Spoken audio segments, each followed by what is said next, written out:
Is it raining? Okay. Is this better? I think it's going to rain soon, but I also gotta get out soon. So let's just do this very quickly, since I didn't really read that much or read very deeply this month either. But this month I have managed to read only 5 books. I don't know why I say only, like it isn't an accomplishment. I think like reading anything at all is already an accomplishment, but when it comes to myself, I have all these standards, you know. I think like I need to stop comparing myself with people who are so free they can read like 20 books in 1 month.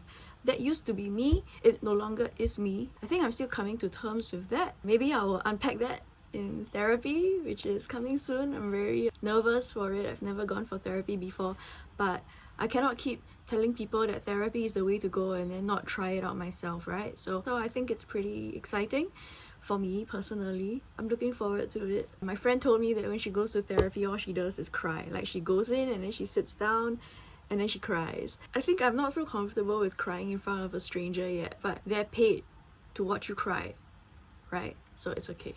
So this month, I managed to read something that's been on my TBR for a while. It's Elektra by Jennifer Saint. If you remember this author, she wrote Rhiannon.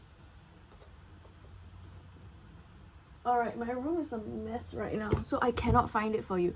But if you remember, like this was the retelling of the myth of the Minotaur and his family and everything, right?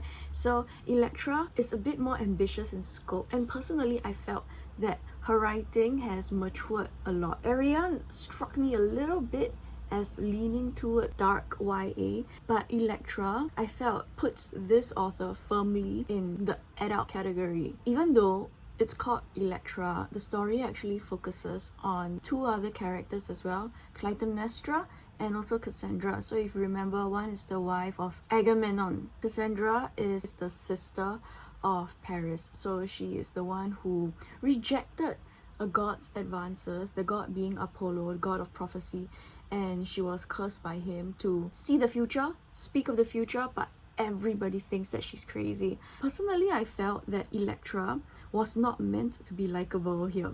I didn't realize it until, oh, what the hell is that? Die.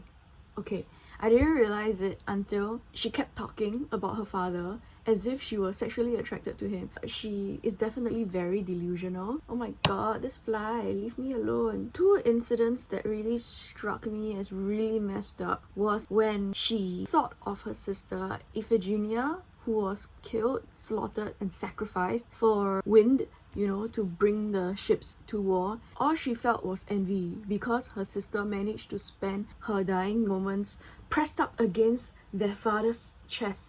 And she's like, I wish that were me. It's crazy.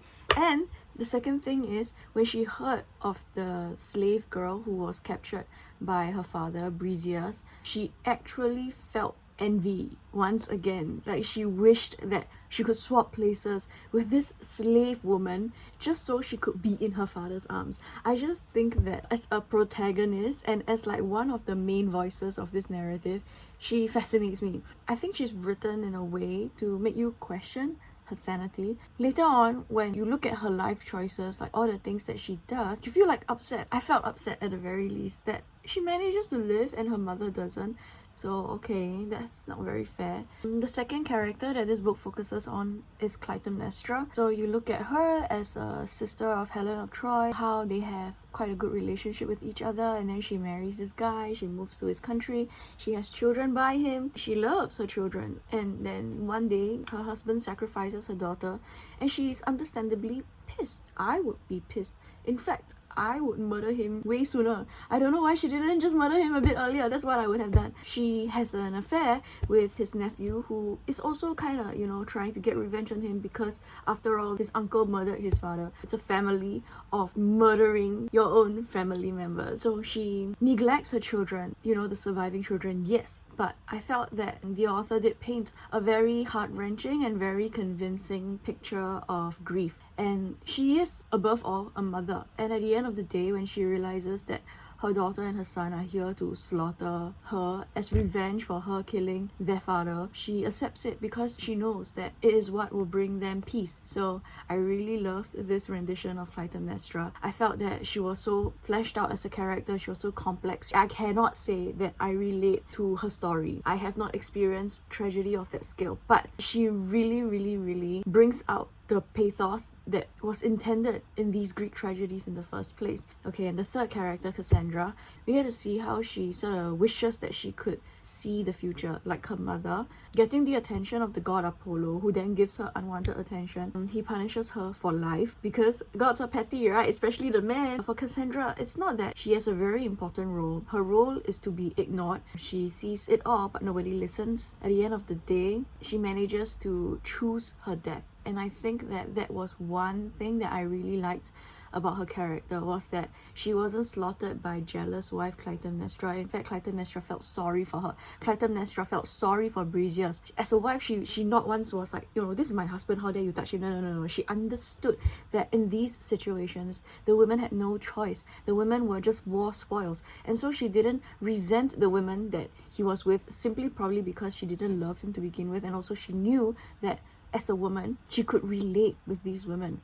And so when Cassandra asks for peace and Cassandra asks for death, an easy death in the arms of somebody who actually cares about her, who understands her, she's granted it. That was something that gave me closure for Cassandra's character.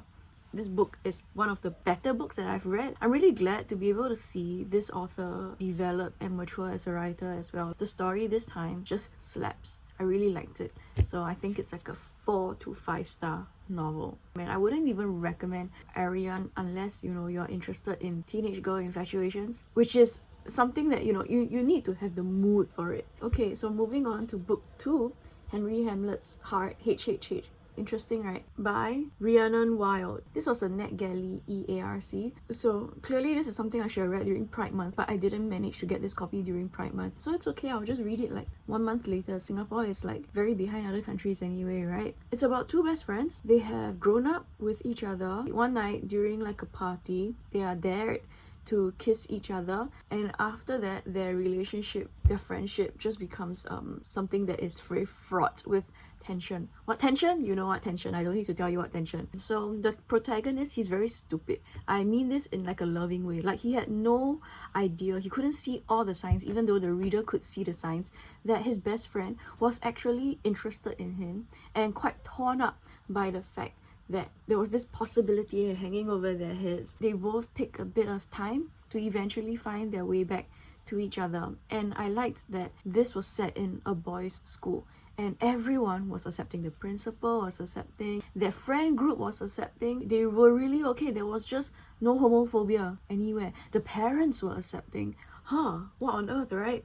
So I really think that books like this are very healing and they're very necessary. I don't need realism in romance. I mean, if you go and read like a straight romance novel, in what way is any of that realistic? You don't need any of that. You need a happy ending. You need escapism. You need to see that the characters are getting what they should be getting so that you can feel like there's hope in humanity yet. So that's just my opinion on books like that. Yeah, it's necessary. Definitely filing it under queer reads. Third book, The Events of Love by Courtney K. Also another book under #queer reads. However, this book is obviously a little bit more R21. In The Events of Love follows two grown-up women. They finished college already, right? They used to be childhood best friends. I do enjoy this trope a little bit. Like, I think it's very sweet. I know, like, I have a friend who doesn't think that best friends should end up together, but I think that's because, like, she looks at her own best friends and is like, I know too much about you. But for me, I think there's, like, a certain beauty in two people who have known each other and who already have a home in each other, discovering, like, a new aspect to their relationship and then blooming in it. That's my personal opinion on the best friends to lovers trope. So these two women come from a little small town called Fern Falls. They were teenagers and they were both dealing with losses and they lashed out each other. They fell apart. They became estranged for 7 years. One moved to the city where she became a super duper high profile famous event planner. However, one day she accidentally makes a social faux pas. She has to sort of disappear for a little bit because she's all over the tabloids. I'm not going to tell you what happened. She takes on a job offer from her hometown to sort of bring business back to an inn that she loved when she was growing up. Over there, she reunites with her best friend Ben, and then she also has to face her childhood best friend, and clearly like the two of them are still very interested in each other, but they're just walking on eggshells around each other, trying to figure out how do they move forward, you know, given their past, given how much they still love and miss each other, and also given the tension that's between them. You know what tension, I don't need to say, right?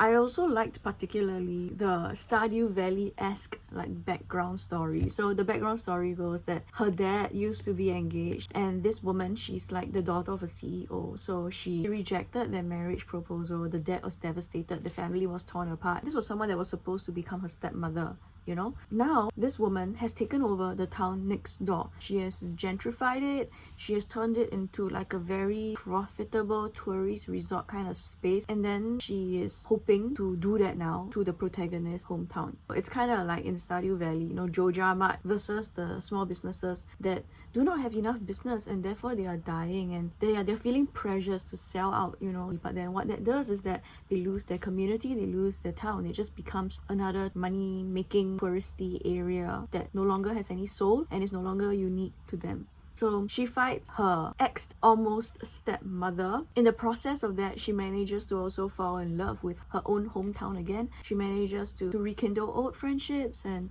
her relationship with her childhood best friend also, you know, they grow closer and closer. I thought that, you know, there was a sufficient amount of yearning and angst and like, you know, plot twists, obstacles in their relationship. I enjoyed this book, but I need to warn you first that it is definitely R21, meaning that the sex scenes are not quite as mild as those in Henry Hamlet's Heart. In fact, Henry Hamlet's Heart only has like one sex scene, but they're kids, you know, they're like high schoolers. But in the event of love, these are women in their 20s. This is a romance novel, and if you read any kind of romance novel, no matter the orientation of the people inside, you already know that they are going to be like, you know, sex scenes at regular intervals. Usually I just like skip because I want to see them fight, right?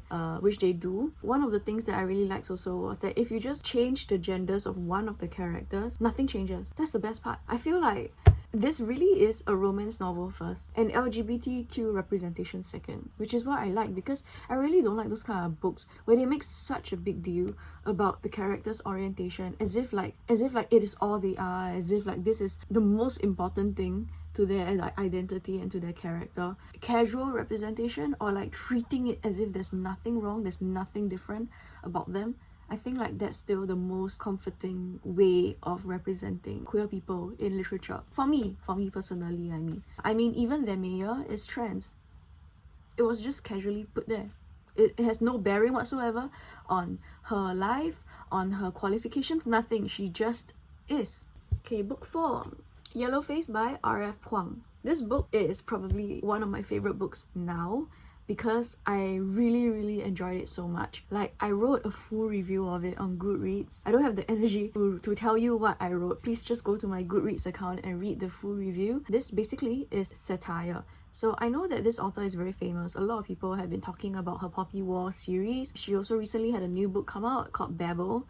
I was meaning to read it, but then I got distracted by this other book. I think this is her 6th book or something. This is my first R.F. Kuang novel. I do wish that maybe I could have read her other books before I read this, but it was also an ARC from NetGalley, so I was a bit impatient. So I just immediately got into it. So this book will now forever color my impression of her other books, which is not a bad thing because I had so much fun reading this book. It's satirical. It satirizes Yellowface. So it's satire because the protagonist is this like white woman called June Hayward, and she has a friend who is also like that she met in uni, who is also a writer, and she's very salty and jealous and resentful that her friend manages to become like super famous in the publishing world. She's basically like a darling in the literary world now. Her name is Athena Liu. She is Chinese American, so her books often write about the Chinese struggle, the Asian struggle, history of China and stuff like that, there is clearly like an Asian angle. She's pigeonholed into writing certain books, right? Because suddenly she's a diversity writer. But June Hayward, our white protagonist, is very upset that she's getting all these accolades for writing about Chinese things. And she feels that, like, you know, she's just there for diversity, but she doesn't deserve what she got, even though June herself admits that Athena's writing is excellent. One day they are hanging out in Athena's house, and then Athena chokes on food and she dies, leaving behind her manuscript, which June then takes and plagiarizes. She edits it, she rewrites some portions, and then she publishes it under her own name. This makes her famous, obviously. Source material was good, right? And after that, begins like her long story of stealing from Athena over and over and over again. June becomes unable to even write anything about herself or write from her own experiences because she's just so boring. That's the thing, right? Her character is that she's boring. She's just okay, I don't mean this in an offensive way, but she's just a basic white bitch, okay? The only way for her to get any sort of attention in the literary world is to actually steal from a Chinese woman. And so you can tell that, you know, the author clearly does not have fans for writing something like this. There are some very negative reviews on Goodreads, but, you know, if you go and look at the other reviews that these negative reviewers have written, you will notice that they are kind of biased against Asian voices. Like, for a writer like Mieko Kawakami, 1 star. Huh? And then a writer like Sally Rooney, 3 stars. Okay, so like if you look at the trend, it just seems like they're just reading all these Asian books to like tick off the checklist. Oh, this is interesting now. This is a popular. I'll just read it. But then they read it and then they just give it 1 star. Oh, I don't get it. It's stupid. Etc. Etc. Then I'm just like, why don't you just stick with what you clearly want to see and what you are clearly only comfortable with? You know, don't force yourself to read these books if you are just going to be so racist in your comments all the time. Okay, moving on. There is a lot to say about this book. I just think that it's so clever. The way that the protagonist, June Hayward, who is the only character whose perspective we get to see, you get to see her descent into a sort of madness as she continually steals from Athena. She steals Athena's short story. She steals Athena's life story to weave into her own memoir. She just continues to steal and steal and steal. And the thing is, people are catching up to her. So she's getting hunted down. People are starting to figure out exactly what she has done. I felt that the pacing was very good. It was very difficult for me to put down the book to go back to work, but I made myself do it so I wouldn't devour it in a day. I really had fun. But you know, if personally you're the kind of person who doesn't like books that make fun of white people, then don't read lah. You know, it's not for you. It's not for you. That's the thing. It's not for you. It's for, I guess it's for herself, and it's also for Chinese Americans. It's for Chinese people. Not everything has to be for you, and that's fine. Lots of books are not for Chinese people. The last book now. Come.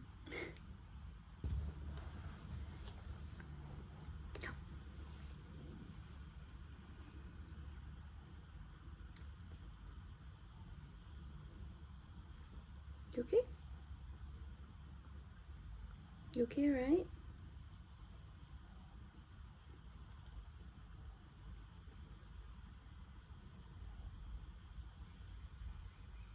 Sorry about it. He's very needy.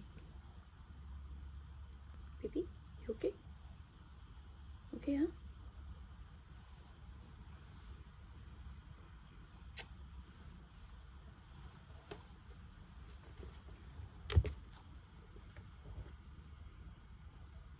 You wanna sit there? I can open it for you. Do you wanna sit there? Where do you wanna sit? Okay. You wanna sit here? Okay. You do you. Okay, so sorry for the interruption from my cat. Book 5 over here. This book is called Life Ceremony by Sayaka Murata. She's known for her other books, notably Convenience Store Woman. So, like Convenience Store Woman, the purpose in her writing her stories seems to be to question what we consider normal, what we consider taboo. This is a collection of short stories, and the story that this book is named after is actually one of the short stories inside called Life Ceremony. Duh. right? It basically posits a world in the future, a couple of decades from now, where after people die, it is okay for them to become resources. I feel like this ties in with the first story in this collection as well. So in the first story, it's about a couple. The wife is okay with human materials. She just sees herself as material. She sees her own body as future material. So she takes care of her skin, she takes care of her hair, she just takes care of it because she knows that next time she will be turned into materials for future human beings to enjoy. Whereas her husband, he has some kind of like residual disgust, finds it barbaric. A sweater can be made of 100% human hair. Chandeliers can be made of human fingernails. Your chairs, your furniture, even your wedding ring, it's like popular and it's trendy now to make it out of like front teeth. Yeah. So the husband really doesn't like it, but she really likes it. But she compromises for him until one day he goes home. He found out that his deceased father left him a bridal veil made of his own skin for his future bride. And when the protagonist like puts it on her head, the husband feels swayed because it's beautiful, right? And not just that, but it's his father's skin and he really loved his father. And the skin has scars and marks, you know, that sort of shows all the things that he went through in life. And he begins to understand now the sentimental value behind reusing humans after they are dead. Similarly, in the other short story, Life Ceremony, it says that next time when people die, it's customary for their meat to be cooked and then served in a big party. So that is called a life ceremony. It's to celebrate their life. And then after people attend these life ceremonies, they go forth to do this thing called insemination, which basically means they go and have sex anywhere, on the street, in public. So in this futuristic Japan, sex is no longer taboo. People don't do it indoors all the time anymore. It's not something dirty or something to hide. They just call it insemination. And insemination is you doing your duty for the human race to increase the population, which is necessary, and it's something that it's actually celebrated. So for example, like the protagonist had a colleague who was absent for the past 2 weeks because she went to give birth to her third child at the age of 36. When she came back to the office, like wow, like first of all, she didn't get fired. She came back to the office, everyone applauded her, and then she was given a bouquet of flowers. You know, she was like, oh yeah, I just left it at the center. I'll just leave it to them. The center meaning centers that take in children to be raised by the government. And then everyone is just like, oh, thank you, you know, thank you for doing your part. Thank you for your contribution. We're so happy and grateful that you did that. Like, wow, can you imagine? This is like the complete opposite of the way aspiring mothers are treated in companies, even in Singapore now, right? Going back to the idea of the center, half the children that are born are raised in centers because they didn't want the inability to raise a child to stop people from having children. The center is actually like, it seems like a very high quality environment to grow up in. To every 5 children, there is 1 counselor. I'm like, wow, that's crazy, right? I mean, in a school, there's 1 counselor, maybe 2, you know, if you're lucky, but to have 1 counselor for every 5 children, you're gonna grow up so adjusted, and the children turn out fine. They don't need parents. They have each other, they have caretakers, they have counselors. They just grow up knowing that they are citizens. It doesn't really affect them in the book. She's really just trying to turn all of our assumptions and our expectations on their heads. For the rest of her story, some of them are a bit, I need to warn you, they are not very easy to stomach. I made the mistake of reading this book while eating. It killed my appetite a little bit at some points, but that's not because it's a bad book. It is a good book. I really enjoyed her short stories. Writing a short story is not easy, but she seems to be able to do it quite well. The message is sent. The world is immersive. It's funny. There's wit. There's a lot of bite to it, I felt. If any more of her work gets translated, I will be very inclined to go and read it too. So that's the end of my book recap for this month. Not everything that I want to say is said in this video because this video is getting very long, even though I only read 5 books this month. Oh man, is it raining? Okay, I gotta go now. So I will see you in my vlogs and also in a month's time. I think I'll just aim for like 2 books this month because I have so much exam marking to do. Thanks for watching. I'll see you again. Bye.